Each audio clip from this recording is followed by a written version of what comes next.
experience of working and daily life in Albania and travels around this little-known country nestled in the Balkan Mountains of southeastern Europe. The presentation will be accompanied by Mr. Pell's photography. Barry Pell is a world traveler. He has traveled widely over the past 40 years, visiting and documenting landscapes and cultures in 154 different countries. He also lived and traveled in China for 2 years and in Eastern Europe for 1 year. He currently lectures on international cultures at schools, universities, and institutions in the Boston area. All our programs are supported by a generous grant from the John and Mary Murphy Educational Foundation. And we are very grateful that Barry Pell is here to entertain us tonight. Thank you. Please welcome Barry.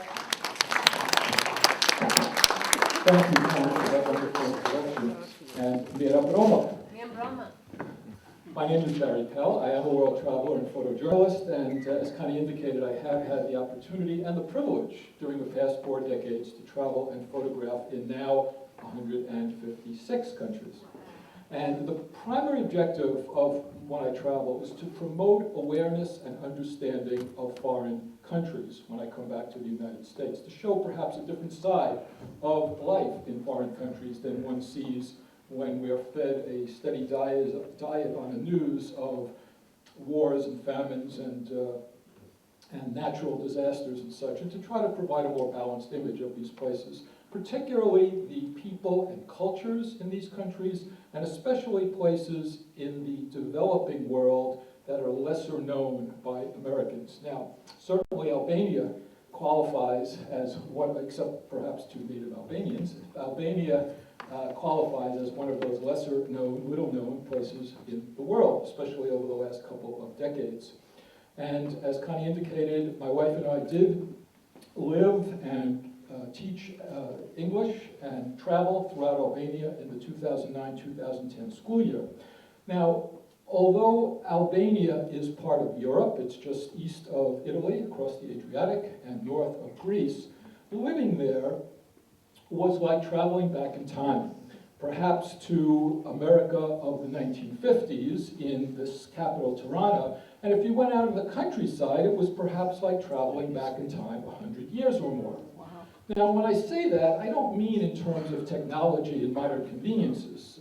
Computers can be found in even the remote villages of Albania, but more in terms of the old world charm and relaxed pace of life of the Albanian people, where friends have time to stop and chat on the sidewalk or in street-side cafes, where multiple generations live and work and socialize together, where it is safe to walk anywhere at any time of the day or night, and where people predominantly shop in small stores where they are personally known by their shopkeepers rather than in big impersonal shopping centers. Now, I'm old enough to remember when America had some of those qualities of life as well, now mostly gone.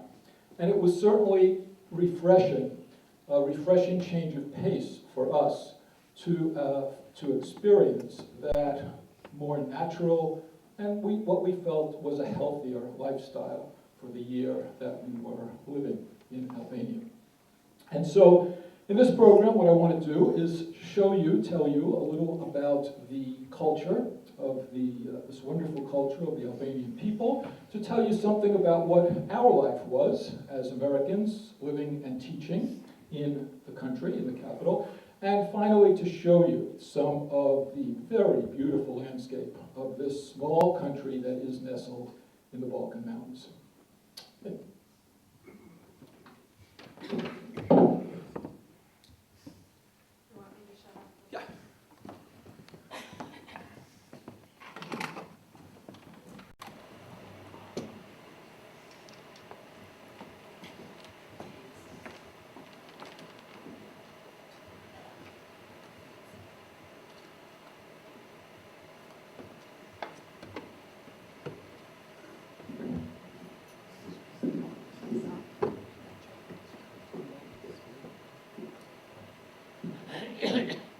Well, there is really no gradual way to transition into a different culture and way of life. And so from our first arrival in Tirana, this 1 million city capital that you see here nestled against the mountains, we were mobbed by taxi drivers at the airport, and it was a full-scale immersion. This would be our hometown for the next year. Now, Albania is, of course, part of Europe, just across the Adriatic Sea from Italy, and an overnight ferry ride and a bus ride north of Greece. Here is a little map that we can look at, and so here you can see Albania nestled within this mountain region. Greece is to the south here, Italy is just across the Adriatic, and then all those 7 countries of the former Yugoslavia sort of border the north and east side of the country. Now if we look at Albania a little closer, we have Tirana here, the capital, which sits pretty much center of the country, the long coastline of the Adriatic, and there are a handful of medium-sized cities along the way. And so as we proceeded on that first drive into town, there were many things that we saw that looked fairly familiar, like this fruit and vegetable market. But then there were also things that looked completely new and surprising. The volume and activity and noise surrounding us pulled our attention in all directions. There were dozens of people outside playing games like dominoes, and also one of the things we noticed, as I mentioned in the introduction, is that rather than having large shopping centers, there were dozens of small shops along the first floors of apartment buildings, and we could recount so many different kinds of shops, from auto repairs and internet centers and groceries and vegetable markets, clothing, electrical hardware, cheese shops, all sort of speeding by us as we passed in the car, meat stores and florists. All of these shops tumbling one after another, and most of their wares spilling out over the sidewalk and into the street, if there was a sidewalk. Now, the city center is an enormous square named after the national hero of the country. It is a sea of asphalt that was built fairly similar to a lot of the Soviet countries in the bad communist years. And during that period, from after World War II to the mid-1980s, the Stalinist-style leader Enver Hoxha ruled from a secluded mansion in a neighborhood that was off limits to average citizens. And at that time, and here's a picture from the early 90s when I had first gone to Albania, and as you can see, it is a pretty spare place. There were few pedestrians on the street, there were fewer Westerners through this area, and in fact, in the years just before they became a democracy, it was illegal upon imprisonment for any local Albanian to speak with a foreigner, a rare foreigner, who happened to come through town. At that point in time, in the early 1990s, there were only some 600 cars in the entire country. Not so anymore, as we look at current-day Tirana.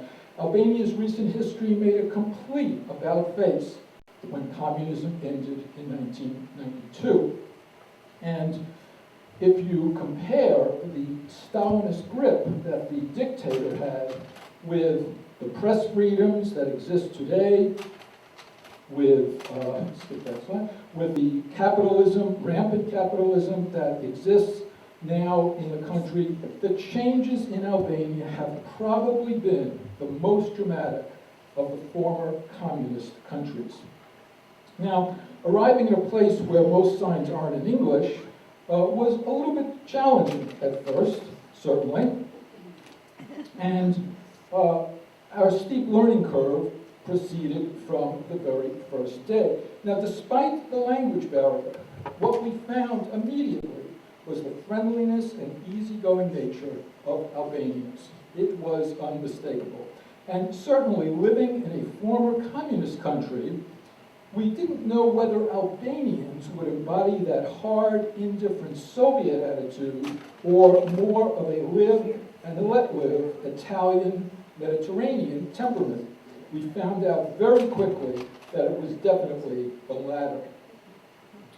Now, although many people speak some Italian because they were able to get Italian television illegally during the communist days, and an English speaker might materialize at the oddest times, like the guy who collected our bus fare on their very good bus system in Tirana, we did try to learn some phrases, some Albanian words and phrases, but that's always a little dangerous because when we learned to ask how much is it, we still had to hand over a large bill and hope for the correct change, since we had a much harder time understanding the sound of the tongue-twisting sounding numbers.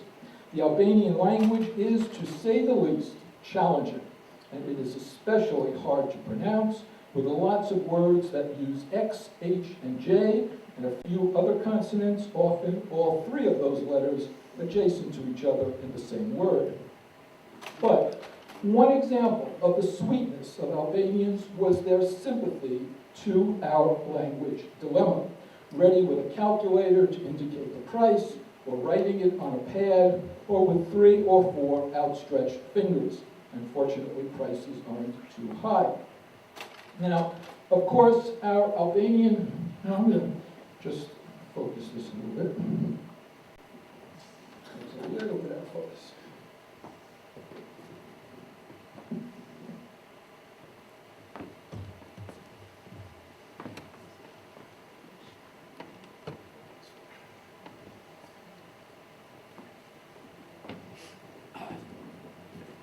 Now, our Albanian life wasn't without some nearly deadly, daily head-shaking bewilderment, as we would see sometimes scenes like this. And also, speaking about bewilderment, those of you who are Albanian know that in Albania, in order to signify in body language to say yes, you shake your head back and forth, which in the West is really like saying no. And if you want to say no, you usually put your head back and forth, up and down, which is like our yes. So you can imagine that in the first couple of weeks, that was just one of many cultural hurdles. Now, we had previously arranged to rent an apartment, and Tirana is experiencing a building boom. The population has increased 5-fold in 10 years, with many people coming in from the countryside. And we were to be in a complex of about 8 10-story apartment structures, each facade painted in a different pastel color to soften the futurist feel. And Tirana's mayor, you noticed a mural of a horseback rider in an earlier picture, that Tirana's mayor, in a move to humanize the construction, implemented a program to paint murals and other kinds of fanciful painting all over the sides of Tirana's buildings, some of which we found to be quite whimsical and even a little bizarre, like these painted clothing lines. Now, the bedroom balcony of our apartment overlooked the extended courtyard of the complex, where throughout the day, and unfortunately most of the night, there was a pandemonium of Albanian life with the reverberating noises of children playing and screaming, car horns and alarms screeching, and the conversations of people sitting at the open-air street cafes and in front of their neighborhood stores. Now, at the distant opposite end of our large apartment, our second balcony looked across to our neighbors, including a tiny elderly woman who was always attired in a headscarf and black dress. To me, she was a perfect Mother Teresa lookalike. Now, I mention Mother Teresa because indeed the real Mother Teresa was in fact Albanian, and she is very much revered with statues throughout the town and throughout the country. And certainly walking around the city on any given day, it was not unusual to spot dozens of other lookalikes. Now, government pensions for the elderly are fairly low. And as a result, many people depend on remittances from family living outside the country to supplement their income. Albanians call their country Shqipëria, which means land of the eagle. And it is the two-headed eagle that is the symbol on their flag. They trace their roots back to Illyrian tribes. Illyrians occupied the Balkans during the second millennium BC. The Greeks arrived in the 7th century BC, and the Roman Empire extended over the entire Balkan area by the 2nd century BC. And so there's a very rich history of archaeological sites throughout the country. Albania has a wealth of these archaeological sites which are now being uncovered and restored from the Roman, Greek, and Byzantine periods. Perhaps the most significant influence on Albanian history and culture, however, was the invasion of the whole region by the Ottoman Turks in the 14th century. And the Ottoman Empire ruled for some 500 years, up to World War I. During this time, they built some magnificent stone bridges and also some beautiful Islamic mosques, such as this one in the main square. And this is the interior of that mosque, as well as these decorations inside the mosque. And the Turks also built distinctive homes, these large structures in the south of the country, in Gjirokastër, symmetrical structures for multiple generations of families. Many of these buildings still standing today. Now, in between the world wars, Albania was ruled by a dictator, King Zog I. He was overthrown during World War II by first Mussolini's Italian army and then by the fascist Nazi Germans. When the Italians were in charge, they built some of the imposing fascist architecture that is used as government ministries today. They withdrew in 1943, but then the Germans invaded. Now, other than the architecture and a few broad ceremonial boulevards, Italy's contribution to Albanian culture is only found in its wonderful Italian restaurants and great cappuccinos and gelati. Excuse me, it's out of focus. And I want to see it. It's a beautiful building.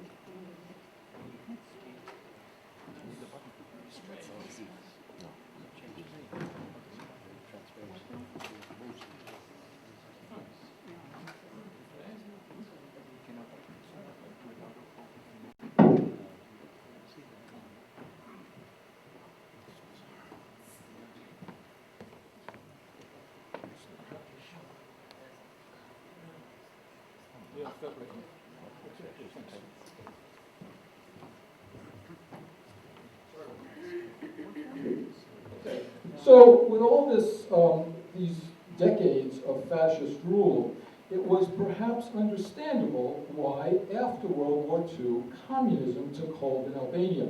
And in 1948, the People's Republic of Albania was proclaimed with the dictator Enver Hoxha as president. Now, the country originally allied itself with the Soviet Union, Stalin, and Leninist policies. They then rejected that association and they allied themselves with Communist China, People's Republic of China. But then, after Mao Zedong's death in the 1970s, Albania went their own independent way. They rejected alliances with everyone. They had already rejected any alliances with the West, and they found themselves isolated and without allies.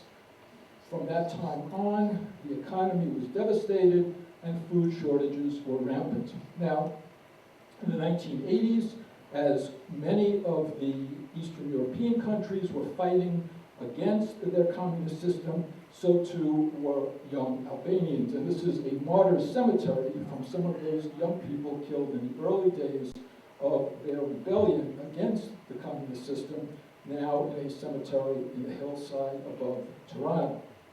And finally, they were successful, and in 1992, after nearly a half century of communist rule, Albania became a democratic republic with free elections and a free market system.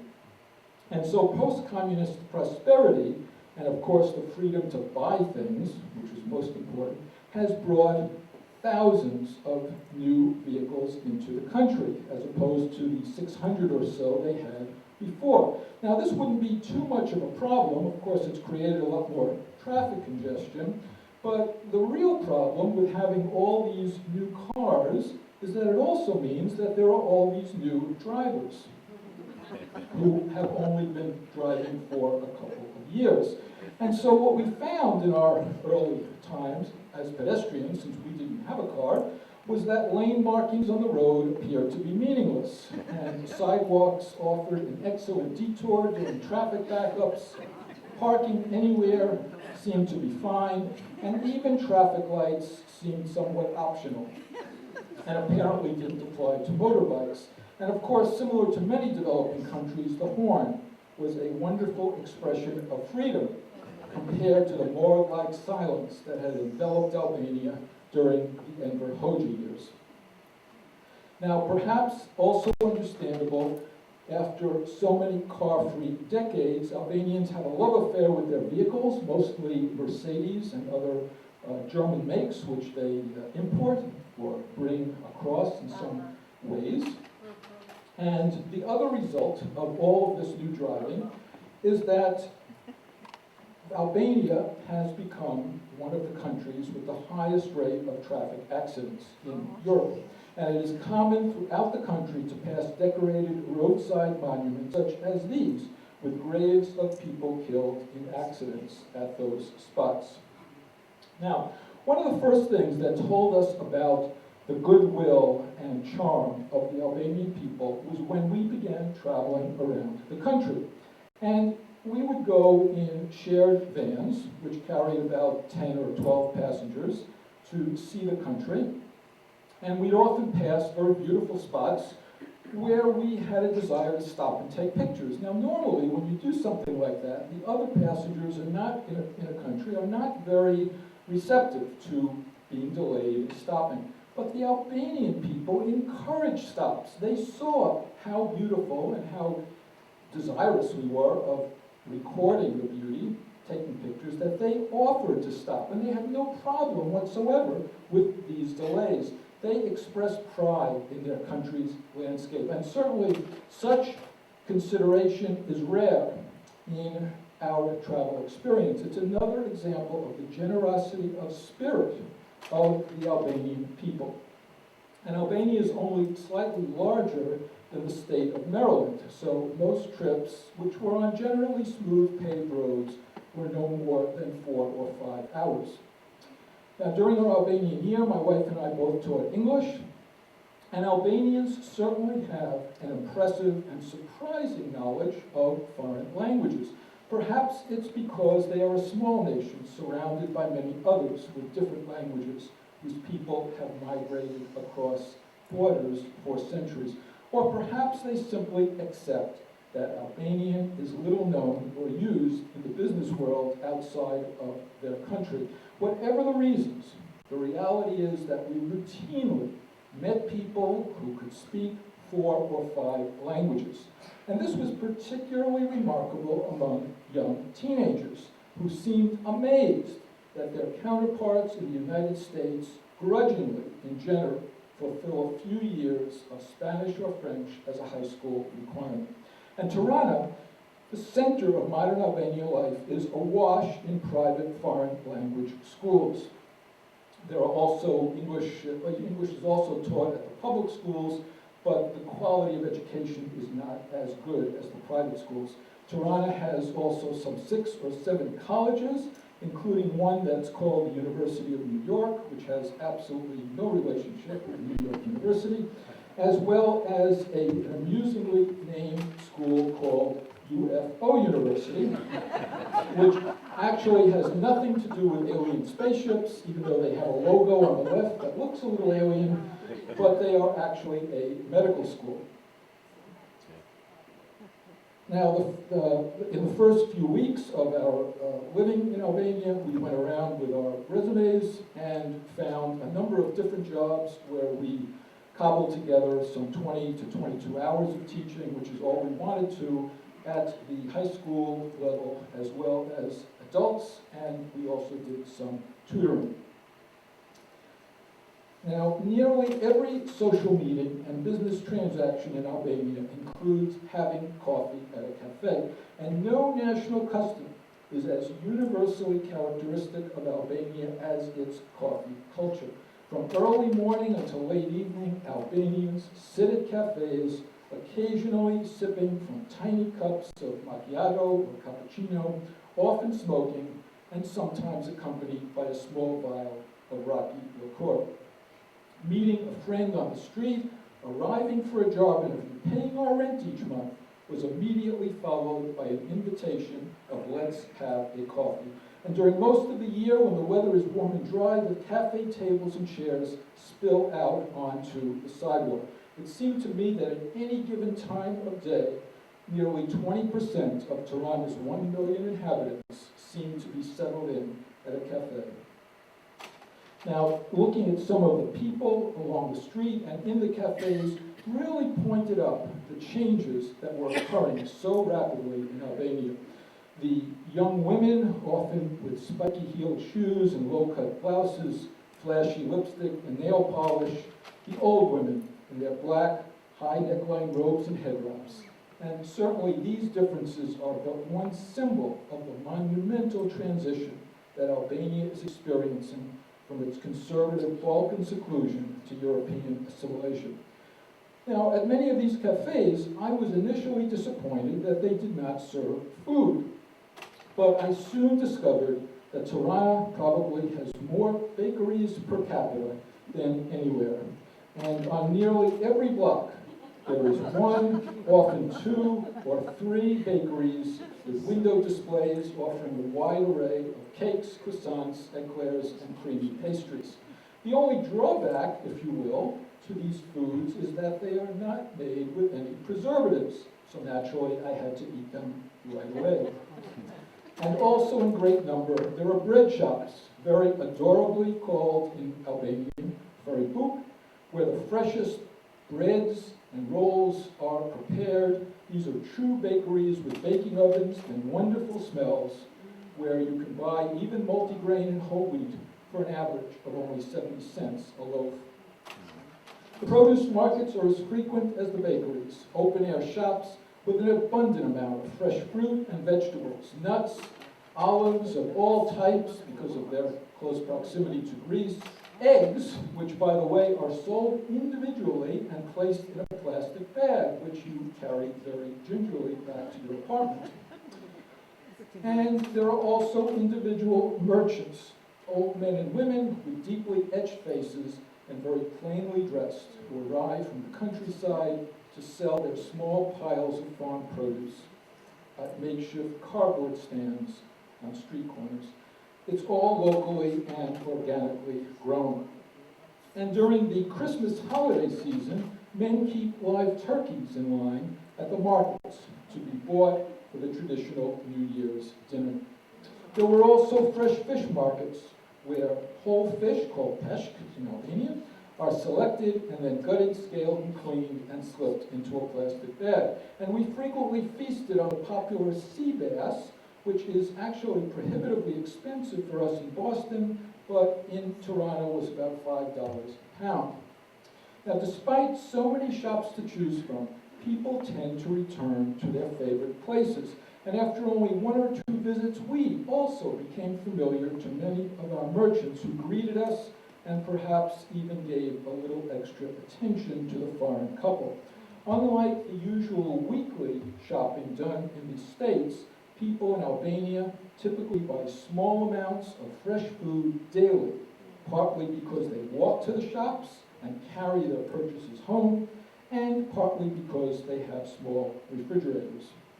Restaurant cuisine is strongly influenced by Albania's neighbors, from Italy with great pastas and pizzas, from Greece with wonderful Greek salads, and certainly by the country that occupied it for nearly 500 years, Turkey. traditional Albanian cuisine, uses yogurts, cheeses, and lamb. And they've even started a fast food chain, which is called Kolanat. And as you can see, they have adopted a logo remarkably similar to McDonald's, without their permission, I'm sure. Now, most Americans think of Albania as a war-torn Balkan country. Indeed, in the region, during the past 20 years, in places like Bosnia-Herzegovina and Serbia and Kosovo, Croatia, there has been a lot of warfare and fighting. But none of it was involved with Albania.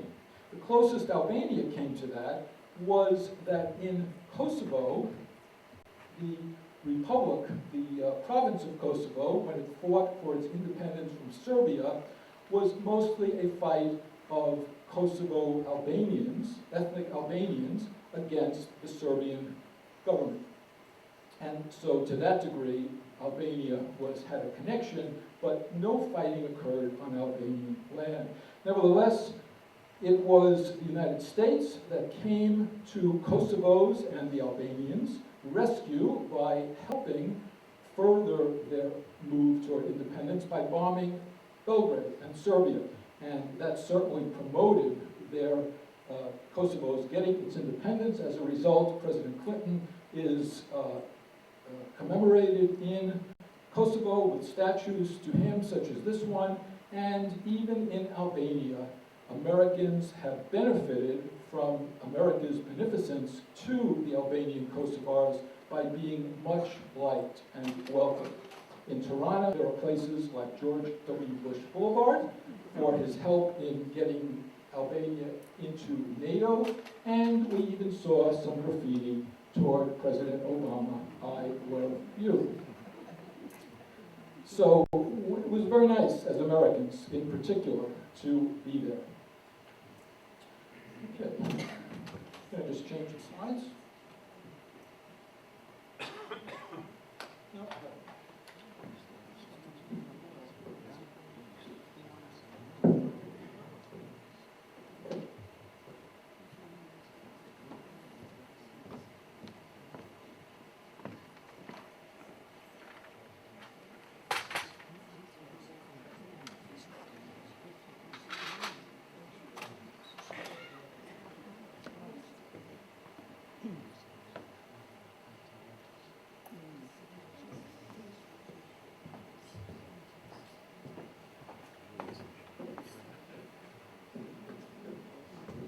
Okay. Now, during the communist period, Albania was officially an atheist state. And a lot of the religious structures, the churches, the mosques were closed up. Their icons and treasures were either stolen or the priests would bury them for safekeeping. A lot of the frescoes were whitewashed, and there was a lot of destruction. Now that they have had democracy and freedom since 1992, a lot of these buildings are being restored, the older ones, as well as new structures being constructed. Albania is still not a very religious country because they did live under a secular atheist society for a number of generations, so there was not an extreme form of any kind of religious worship, but yet there are still some very beautiful churches and mosques in the country, such as this new mosque, church rather, in Eastern Orthodox Church in Korça, as well as some very beautiful Catholic churches up in the north near Thethi, and some older restored Orthodox stone churches. Since the fall of communism, many of the buildings, this is one of the newer mosques with its lead domes, many of the buildings have been restored. Some of the icons and religious monuments that have been stripped away have been returned, and precious items are being replaced, icons and wall frescoes uncovered.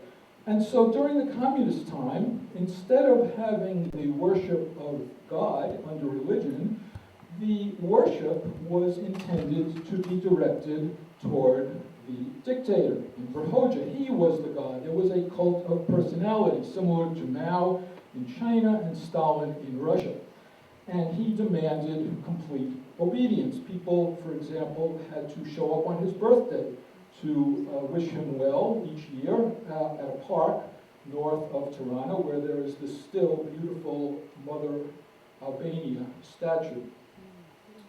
And in addition to that, this man Hoja, Emperor Hoja, was something of a paranoid person, because he tried to rally support by telling the population that Western democracies threatened to invade and destroy their homeland. And so, allegedly, to protect the Albanian people, he built, between 1950 and his death in 1985, these military bunkers, which were thick-walled concrete semi-spherical domes with slotted gun openings, varying in diameter anywhere between 15 and 30 feet. And his paranoid fear of attack prompted him to ultimately construct, now remember, Albania is the size of Maryland, he ultimately constructed 700,000 of them. At an untold cost for the politically isolated and impoverished nation. And today, these mushroom-capped oddities can still be spotted as individual remnants squeezed alongside town buildings, or sometimes in linear groups like these along farm fields. Most have been destroyed, which in fact was not an easy task, since they were built strong enough to resist a tank assault. Some have been brightly painted and cheerily decorated with flowers. Others are occupied by squatters. Now, although it's no longer illegal to attend a religious ceremony, Albania remains an extremely secular society. And there's no precise breakdown of religious affiliation, but most people told us that the country is about 70% Muslim, 20% Orthodox, and 10% Catholic, although probably only about 20% are really observant. We did, however, see some large crowds of worshipers for important Muslim holidays, like this one, and also at major churches for Christmas, and as shown here, the Easter Midnight Mass celebration, which is quite famous in Korça. But in general, Albanians are not strongly religious. There is a lot of intermarriage, and Albanians are mostly sort of culturally religious, where they like to observe the holidays, the foods, and the traditions. And in fact, when we went to search out some of the older monasteries and churches and mosques, we often had to seek out a caretaker with a long skeleton key to open up the church and let us in, because a lot of these facilities cannot even afford to keep a full-time priest on board. Now, I want to mention one other aspect of religion, and that is that Albanians are very proud of the fact that not one of their small community of 4,000 Jews was killed during the Nazi occupation of Albania in World War II. Albanians are proud of their actions to protect the country's Jewish population, as well as providing a refuge for Jews from other countries. And Albert Einstein, in fact, transited through Albania to escape to America.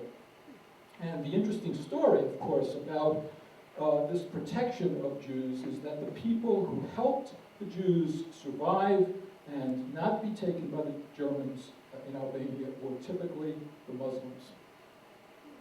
Now, there's a lowest rung of Albania's economic and social ladder that I want to just mention, and that is the Roma people. And these people, as you see here, begging at a religious ceremony or rummaging through dumpsters, begging on the street, washing car windows, young children. These people are often cradling, the women are often cradling babies in their arms, and identified by traditional wide, colorful dresses and scarves covering their heads.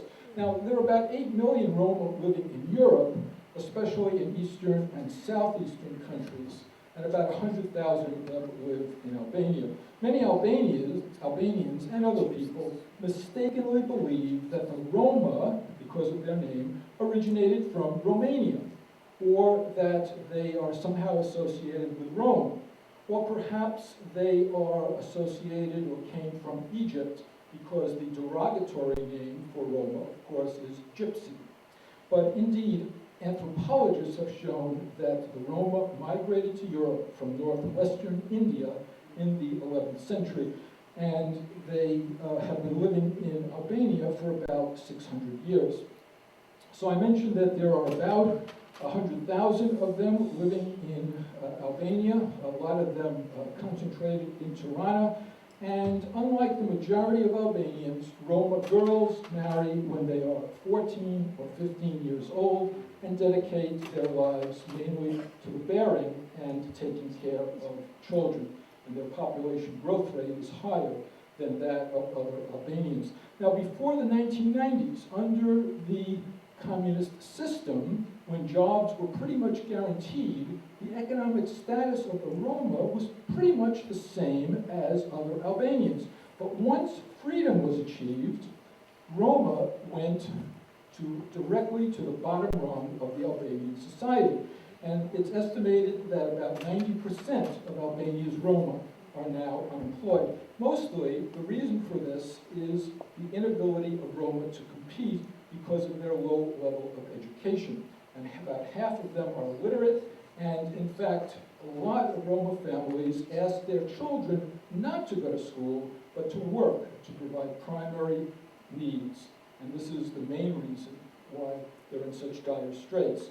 There is exploitation and trafficking of Roma children, often with parental sanction, for begging, housework, and even prostitution.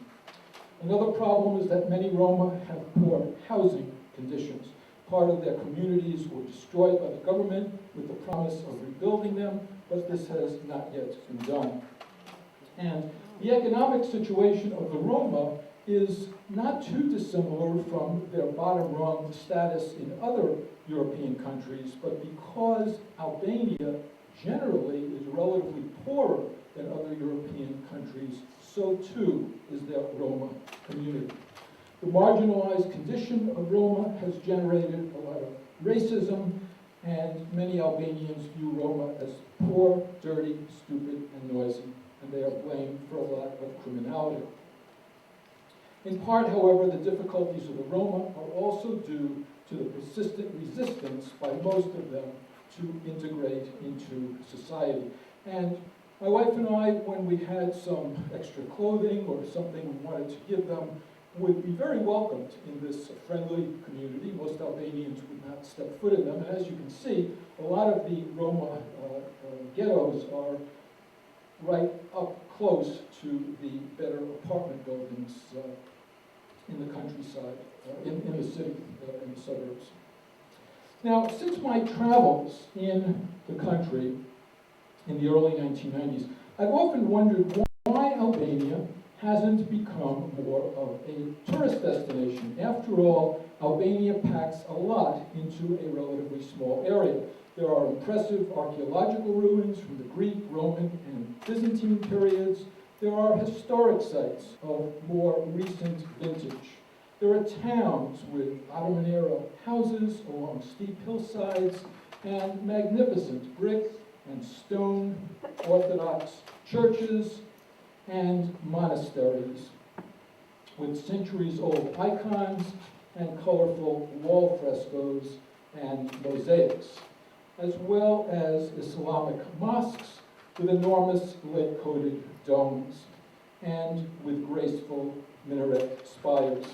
And in the south of the country, the ancient city of Butrint has impressive ruins from different periods that cover a span of 2,500 years. And this was designated a United Nations World Heritage Site in 2005. Now, the capital city is a mixed bag. You could call it a work in progress. It has 3 very good museums, including this history museum with a mosaic that tells the story of Albania's history. It has art and archaeology museums, an opera house, a concert hall, and, as I mentioned before, an abundance of cafes to sip macchiatos and watch the unique East European scene pass by. The west side of the country, which is a 10-hour ferry ride to Italy, has a coastline along the Adriatic, and while no one would confuse this coastline with the French Riviera, there are indeed some beautiful, lovely stretches of beach, and of course the countryside is undeveloped and unspoiled. Away from the coast, the Albanian landscape is nestled within the Balkan Mountains. There are high mountain passes and dramatic, breathtaking vistas. Valleys and waterfalls and gorges are formed between the mountain passes, and they contain lakes and rivers with a lot of plunging, beautiful, wild waterfalls. There are also mountain tracks for hiking, and again, the scenery is among some of the most unspoiled in Europe. Along the east side of the country is the enormous and ancient Lake Ohrid, which forms an international border with Macedonia, and it has a spectacular mountain backdrop. Despite its small size, Albania is really like two separate countries, and the divide is between the north and south, with each part characterized by differences in Albanian dialect, type of traditional dress style, customs, food, and topography. And although the country, which is part of the Western Balkans, is mountainous in many regions of both the north and the south, it is in the north where the most rugged and dramatically high peaks can be found. And we had lots of opportunities to travel through this beautiful country during the fall harvest season, as well as during the spring, and saw lots of color throughout. The roads and mountain passes, as you can see, sit high above deep gorges. They conform to the terrain and snake and coil through impossibly difficult-looking elevation changes. Through switchback and hairpin turns where both motorized and non-motorized traffic passes. And during the winter and early spring months, of course, many of these roads are closed by heavy snowfalls. Canyons have eroded through the mountains by fast rushing streams, and they drop steeply from various outlets at the peaks, especially during the spring snowmelt. And these widened valleys support occasional clusters of a handful of homesteads, and perhaps an equal number of thick-coated sheep and a few cows, and small fields that have been painstakingly terraced to gain more arable acreage. Now, the thing that amazed us about some of these places is that they are incredibly remote, cut off from shops, schools, and medical facilities. These are places that are still occupied by hardy souls who work their land and build their haystacks as their grandparents did before them. Many of Albania's northern wild rivers have been dammed to provide needed hydroelectric power, and many of these once wild rivers have been now replaced with enormous reservoir lakes. And the lakes often have ferries running along them, some of them packed a little too tightly. And, but they make for beautiful rides, since these places are typically, these reservoirs are now often with deep jade lakes with cliffs and trees climbing up above reflected in their intensity, and often later in the year with snow-capped summits. So it is a really beautiful place, to be sure. Now, in the early years, and of course, whenever you travel anywhere in Albania, it is very easy to make friends. In the early years after communism, private families began to open up their houses as bed and breakfast guest houses, and these can now be found in nearly all of the cities and towns. And certainly the choice of staying in one of the high-rise, crumbling communist-era hotels with an uncaring staff, or a B&B where you can sit and have coffee or raki and have conversation with the local people, this was an easy choice for us to make. And finally, to sweeten the attraction for visitors, the country is probably the least expensive in Europe, still using its own currency, the lek, rather than the higher-priced euro. And so why hasn't Albania been more touristed? Well, I think Albania suffers from an image problem, and that's part of the issue. Also, there are some problems in the country, to be sure, including in the capital, Tirana, where this little drainage ditch passes for the river. There's a little shortage of urban design that needs to be done through many parts of the country. But what I really would like to say something about is what I feel, what my wife felt, was Albania's most appealing aspect, and that is its people. The warmth and kindness and generosity and honesty of the Albanian people is by far our best memory, and what will come to mind first when people ask our opinion of the country. Now, one of the early adjustments during our time in Albania was for us to discard our skeptical American armor when Albanians went very out of their way to help us, to guide us around their village because they were proud of its history, or to rush over to hold our hand climbing down a stony stairway when we looked a little unsteady. And if we happened to tell them we were American, then they really got nice. It was, frankly, amazing. And the friendliness and helpfulness that Albanians extended to us in our daily activities was unique. Albania is also among the safest places and countries that I've traveled. And this was particularly important to both myself and my wife because we often had classes that were in the later evening hours when it was dark on the street. There was a cordiality in the Albanian culture, an unguarded curiosity, even among its children. That is very charming. Perhaps it is old world custom.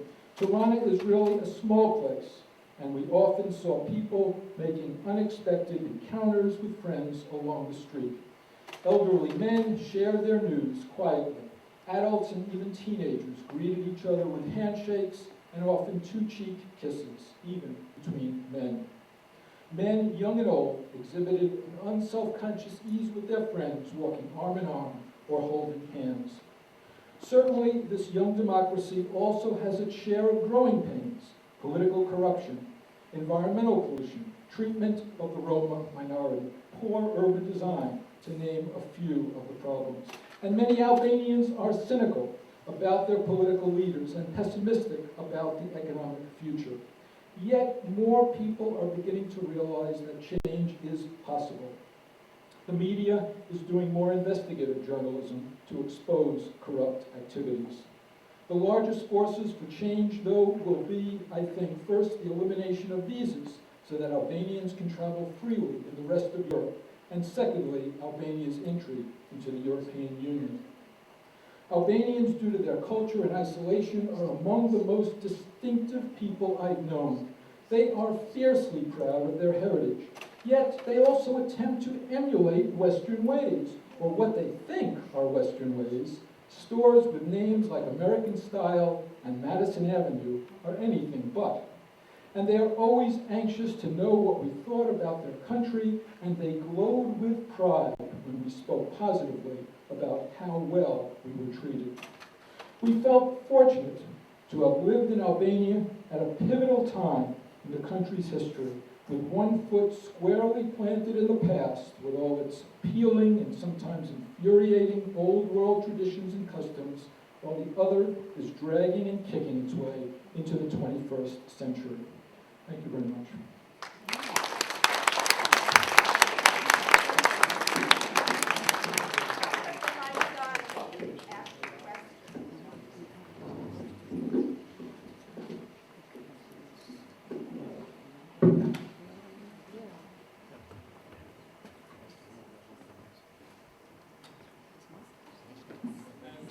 First of all, I apologize for some of the earlier problems with the projector. Yes? I'd like to ask you a couple of questions. questions. One is the water that you showed as polluted, or is it drinkable, or what do you do? Which water? Any of the waters, the rivers and anything? The river in, the so-called river in Tirana is certainly quite garbage strewn and polluted. Some of the mountain rivers are really quite fine, although by and large, although some people do drink local tap water, most everyone uses bottled water or boils water for cooking and such. Yeah, it's not typical to drink tap water anywhere, even in Toronto. And also those old women that we saw, were Yes. they really as old as they look? Question is, were the women really as old as they look? Well, it's impolite to ask, but I think they probably were. Yeah. Although the strong sun of the Albanian Balkans, and they do have a lot of sunshine, bright sunshine, probably contributes to some of their character in their faces. Yes? What is the major cause of pollution in Albania? Do they have an industry that's creating? Yeah, a lot of the question has to do with pollution. A lot of the pollution in Albania now is due to cars because they've gone from having a few hundred vehicles to now having hundreds of thousands of vehicles. And a lot of them are motorbikes and such, which don't have a lot of pollution control. So most of the pollution is due to autos. Also, some of it is heating, coal burning and such. But they do not have a lot of industry. This is one of the they inherited a lot of obsolete industrial buildings from the communist times, and which are completely useless. Their industry is in a real infancy stage. A lot of them are sort of piecemeal industries. For example, they will put together parts of shoes, which will then be sent to Italy for final fabrication, stamped, made in Italy, and sent back to Albania. So that's the kind of growing development, but they are desperately trying to get more